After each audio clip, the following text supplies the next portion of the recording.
नमस्ते भगिनी। नमस्ते भगिनी। ओम श्री गुरुभ्यो नमः। ओम श्री गणेशाय नमः। ओम श्री सरस्वत्यै नमः। ओम नमो भगवते वासुदेवाय। ओम श्री कृष्णाय परब्रह्मणे नमः। अथ श्रीमन्नारायणीयम् अथ एकविंशतितमं दशकम्। जम्बूद्वीपादिषु भगवदुपासना प्रकारवर्णनम्। मध्योद्भवे भुव इलावृतनाम्नि वर्षे गौरी प्रधानवनिता जनमात्र भाजी शर्वेण मन्त्रनुतिभिः समुपास्यमानम् सङ्कर्षणात्मकमधीश्वर संश्रये त्वाम्।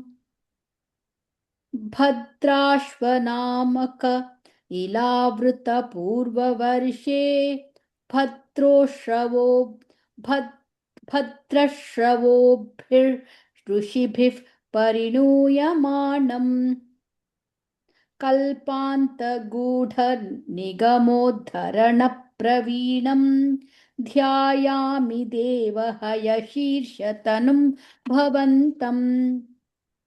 ध्यायामि दक्षिणगते हरिवर्षवर्षे प्रह्लादमुख्यपुरुषैः परिसेव्यमाणम् उत्तुङ्गशान्तधवलाकृतिमेकशुद्धज्ञानप्रदन् नरहरिं भगवन् भवन्तम्। वर्षे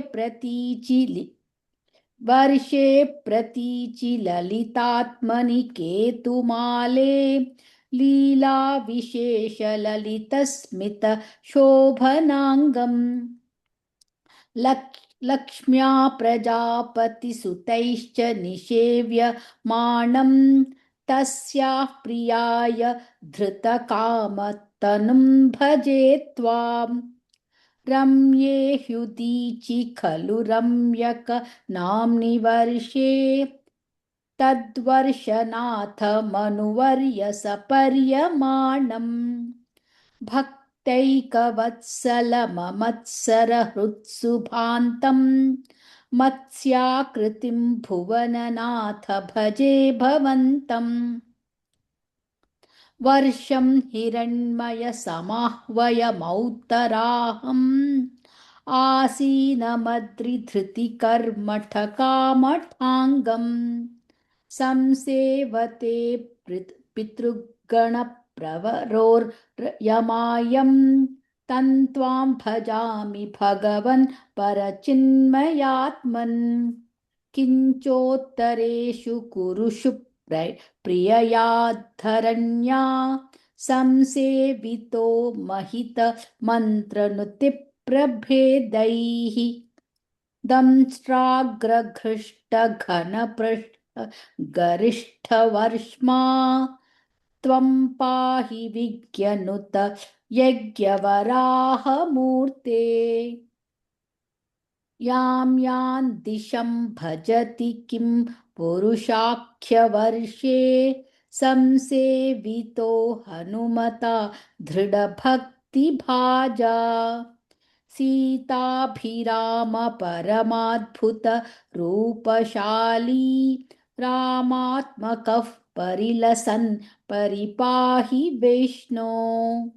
श्रीनारदेन सह भारतखण्डमुख्यैः त्वं साङ्ख्ययोगनुतिभिः समुपास्यमानः आकल्पकालमिह साधुजनाभिरक्षी नारायणे नरसखः परिपाहि भूमन्। प्लाक्ष्येऽर्करूपमहिषाल्मल इन्दुरूपं द्वीपे भजन्ति कुशनामणिवह्निरूपम् क्रौञ्चेऽम्बुरूपमथ वायुमयं च शाके त्वां ब्रह्मरूपमपि पुष्कर नाम्नि लोकाः सर्वैर्ध्रुवादिभिरुडुप्रकरैर्ग्रहैश्च पुच्छादिकेष्वभयवेष्वभिकल्प्यमानैः त्वं शिंशुमारवपुषा महतामुपास्यः सन्ध्यासुरुन्धि नरकं मम सिन्धुशायिन् पातालमूलभुविशेषतनुं भवन्तं लोलैककुण्डलविराजि सहस्रशीर्षम् नीलाम्बरं धृतहलं भुजगाङ्गनाभिः जुष्टं भजे हरगदान् गुरुगेहनाथ नारायणाखिलगुरो भगवन्नमस्ते नारायणाखिलगुरो भगवन्नमस्ते. Uttamam Bhagini. Only 2 places I wanted. 7th sloka, 4th pada. त्वं पाहि विज्ञनुत Vignya Bhagini. Vignya. Nasal sound. Okay. त्वं पाहि विज्ञनुत यज्ञवराहमूर्ते. Yeah, both the nasal sound. Initially it was different. Vignya, Yajna. Vignya. Yeah. And 9th, 4th pada. नारायणो नरसखः परिपाहि भूमन्. Yeah, in the flow la Narayane, something like that it came out, but now it's correct. Dhanyawad Bhagini. Namaste Bhagini. Namaste Bhagini. Shall I start? Yes, Bhagini. Atha ekavimshatitamam dashakam Jambudvipadishu Bhagavadupasana Prakaravarnanam Madhyodbhave Bhuvayila Vritanamni Varshe Gauri Pradana Vanita Janamatra Bhaji Sharvena Mantra Nudipis Samupasyamanam Sankarshanatmakamati Samshraye Tvam Bhadrashvanamaka Ilavrita Purvavarshe Bhadrashravobhir Rushibhif Parinuya Manam Kalpanta Guda Nigamot Dharana Pravinam Dhyayami Deva Hayasishatanum Bhavantam Dhyayami Dakshinagate Harivarsha Prahlada Mukhya Purushaif Parishevyamanam Uttunga Shanta Dhavala Kritimeka Shuddha Jnana Pradan Naraharim Bhagavan Bhavantam Varshe Pratichi Lalitatmani Ketumale Leela Vishesha Lalitasmita Shobhanangam Lakshmya Prajapati Sutaischa Nishevyamanam Tasyah Priyaya Dhritakama Tanum Bhaje Tvam Ramye Hyudichi Kalu Ramyakanamni Varshe Tadvarshanata Manuvarya Saparyamanam Bhaktaikavatsala Mamat Sarahrit Subhantam Matsyakritim Bhuvananath Bhaje Bhavantam Varsham Hiranmaya Samahvaya Mautaraham Asina Madridhruti Karmatakamatangam Samsevate Pitrugana Pravaroryama Tantvam Bhajami Bhagavan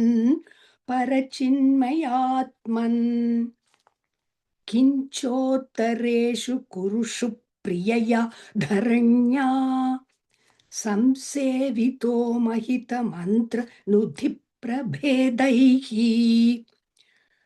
दंष्ट्राग्रगृष्टगणपृष्ठगरिष्ठवर्ष्मा त्वं पाहि विज्ञनुत यज्ञवराहमूर्ते यां यां दिशं भजति किं पुरुषाख्यवर्षे संसेवितो हनुमता दृढभक्तिभाजा सीताभिराम परमाद्भुतरूपशाली रामात्मकः परिलसन् परिपाहि विष्णो श्रीनारदेन सह भारतखण्डमुख्यैः त्वं साङ्ख्ययोगनुदिभिः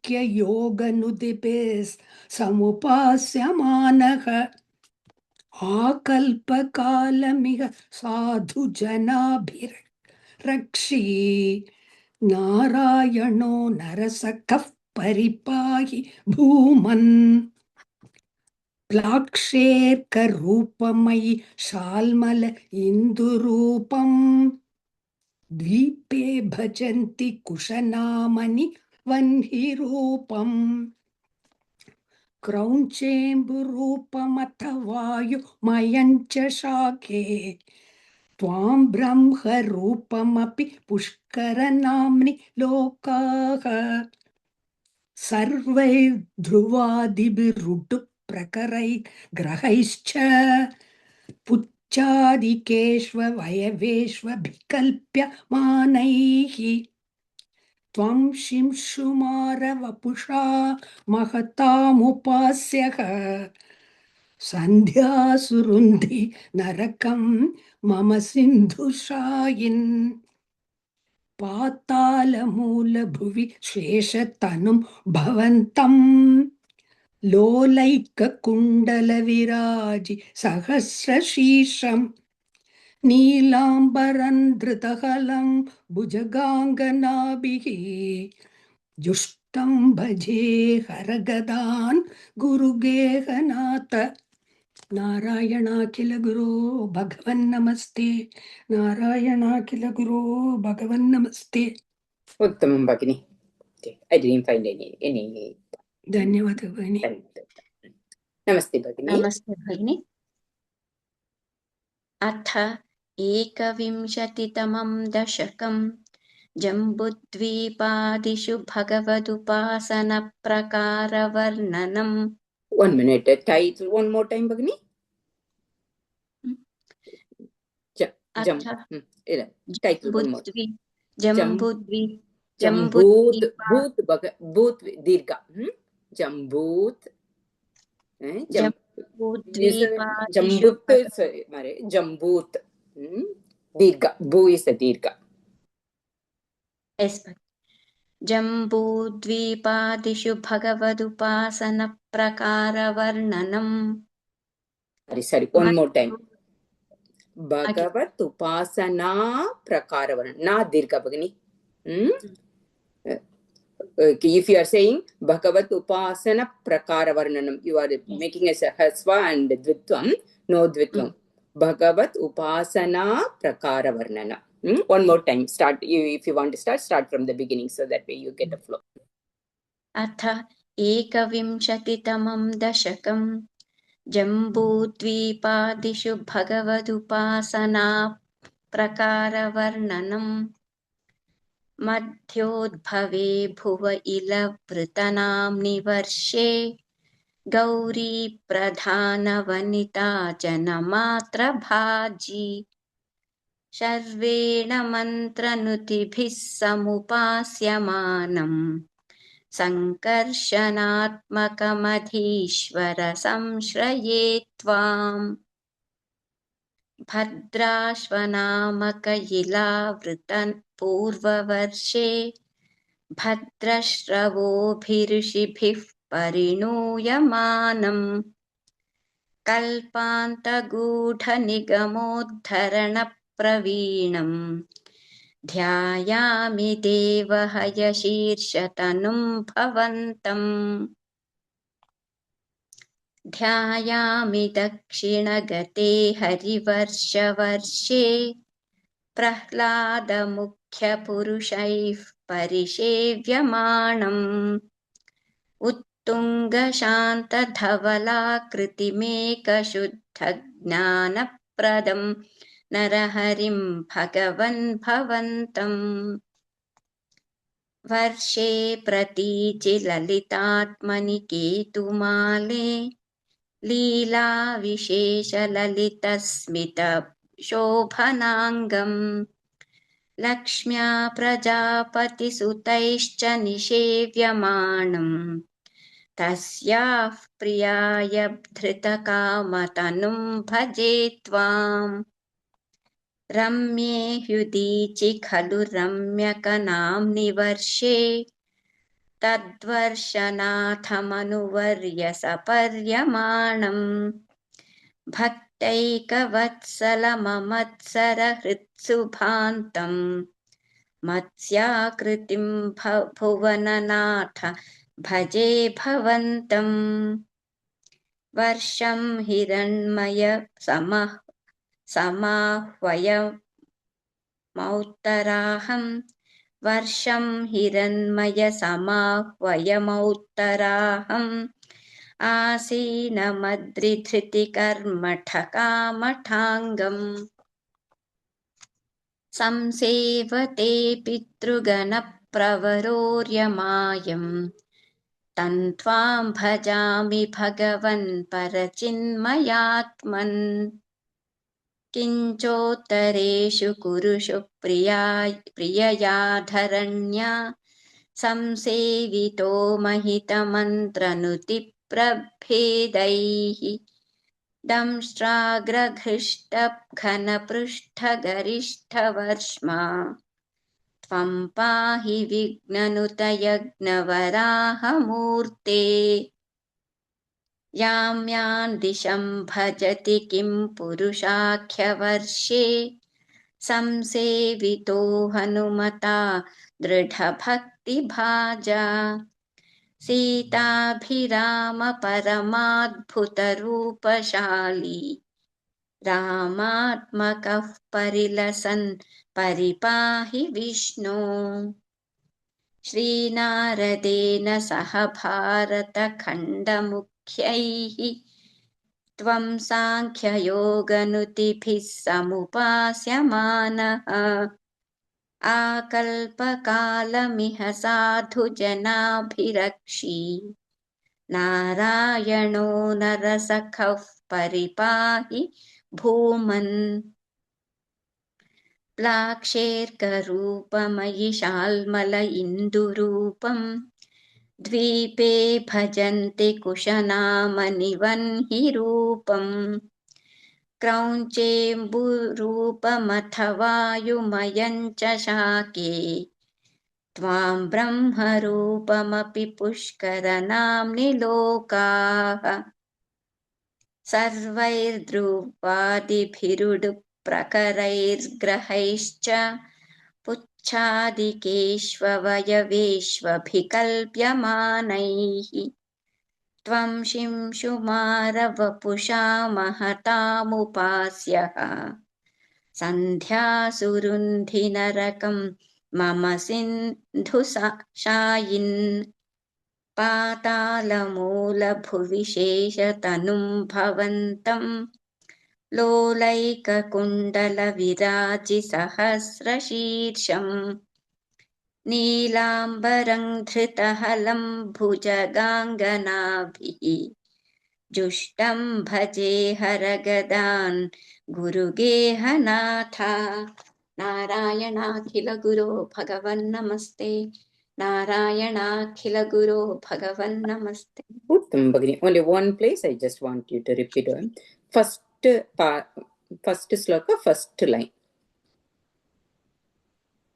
मध्योद्भवे भुव इलावृतनाम्नि वर्षे. Yeah, I didn't hear the dirgha, ila. This time you said it correctly. At least I heard it properly. Dhanyavadha. धन्यवादः भगिनी. Namaste Bhagini. Namaste Bhagini. Yes, Bhagini. अत एकविंशतितमं दशकं जम्बूद्वीपादिषु भगवदुपासना प्रकारवर्णनम्। मध्योद्भवे भुव इलावृतनाम्नि वर्षे गौरी प्रधानवनिता जन मात्रभाजी शर्वेण मन्त्रनुतिभिः समुपास्यमानं सङ्कर्षणात्मकमधीश्वर संश्रये त्वां भद्राश्वनामकैलावृतपूर्ववर्षे भद्रश्रवोभिर्ऋषिभिः परिणूयमानं कल्पान्धकूढनिगमोद्धरणप्रवीणं ध्यायामि देवहयशीर्षतनुं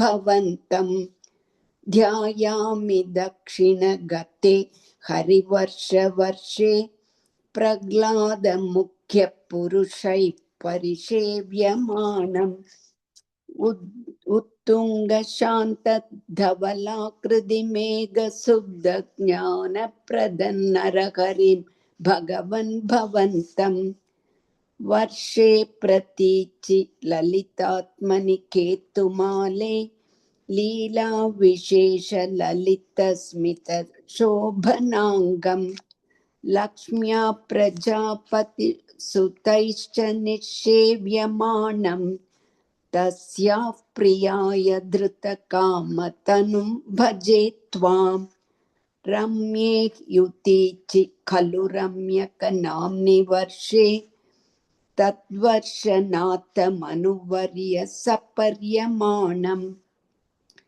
भक्तैकवत्सलममत्सरहृत्सुभान्तं मत्स्याकृतिं भुवननाथ भजे भवन्तं वर्षं हिरण्मय समाह्वय मौत्तराहम् आसीनमद्रिधृतिकर्मठकामठाङ्गं संसेवते पितृगणप्रवरोर्यमायं तन्त्वां भजामि भगवन् परचिन्मयात्मन् किञ्चोत्तरेषु कुरुषु प्रियया धरण्या संसेवितो महितमन्त्रनुधिप्रभेदैः दंष्ट्राग्रघृष्टघनभृष्टगरिष्ठवर्ष्मा त्वं पाहि विघ्ननुत यज्ञवराहमूर्ते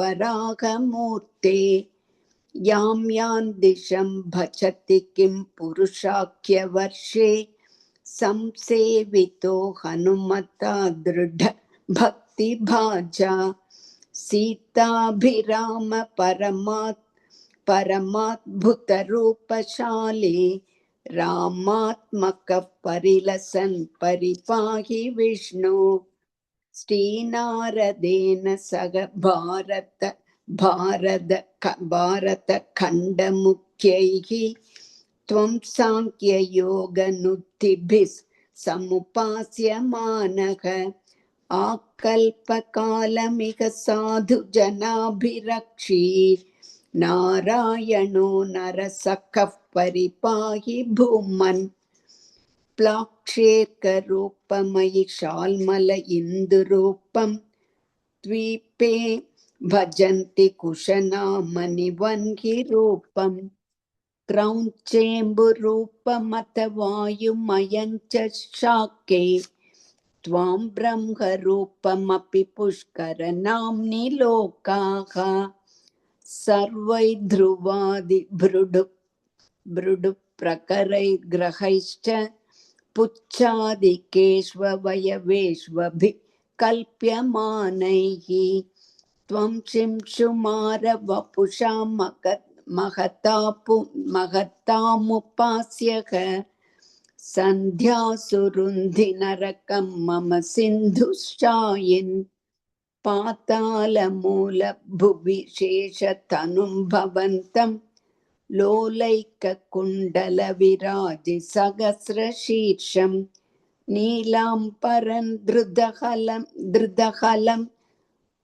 नीलाम्बरं धृतहलं भुजगाङ्गनाभिः जुष्टं भजे हरगदान् गुरुगेहनाथ नारायणाखिल गुरो भगवन्नमस्ते नारायणाखिल गुरो भगवन्नमस्ते Uttamam Bhagini, Uttam. Just small clarification.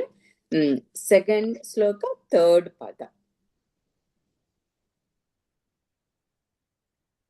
कल्पान्त गूढ़ निगमोद्धरण प्रवीणम First time, Kalpanda, da, idachi. Fifth sloka, do you think first and third line, can you able to repeat one time for me? रम्ये युदीचि खलु रम्यक One more time, Bhagini. रम्ये Hyadichi. Can you repeat, Bhagini? Ramye Hyudichi. Ramye Yudich. Hyudichi. Ramye Yudich. And third padang, Bhagini. Okay, go ahead.